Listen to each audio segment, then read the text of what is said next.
Now in this tutorial, we're going to be talking about areas of similar figures. To start off with a brief explanation, we're going to be working with this example.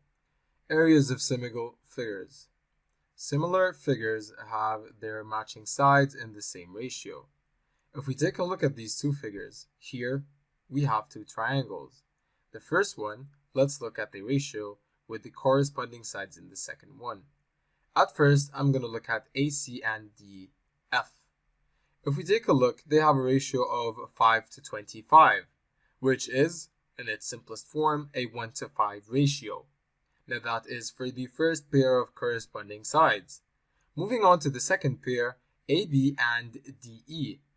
If we take another closer look, they have a ratio of 3 to 15, and that is actually, in its simplest form, a 1 to 5 ratio. Moving to the last pair of corresponding sides, BC and EF. Also, these two sides have a ratio of a 4 to 20, and that in its simplest form is also a 1 to 5 ratio. And so, here we can make sure that these two triangles in this figure are similar, since all three corresponding sides have the same ratio. Now to find their areas, what's going to happen is that we're going to use the equation to find the area half times base times height. And for the first triangle, it's half into 3 times 4. And that would be 12 meters squared over 2, which is equivalent to 6 meters squared. And that would be the area of the first triangle on the left. Now moving on to the second triangle, which is the blue one on the right. And that would be also half times base times height, which is half times 15 times 20.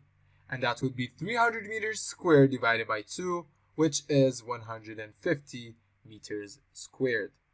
So the ratio of both areas for both triangles is 6 meters squared to 150 meters squared.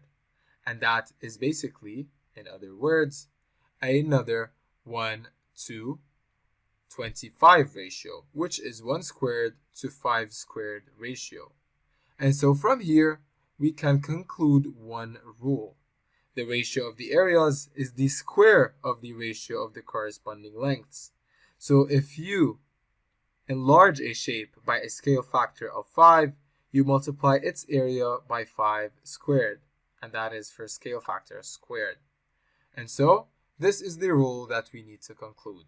And that is the ratio of the corresponding lengths squared is the ratio of the areas. So similar figures with side ratio AB have a ratio of A squared B squared for area. So keep this rule in mind since we're going to use it in the upcoming tutorials when we solve exercises about similarity.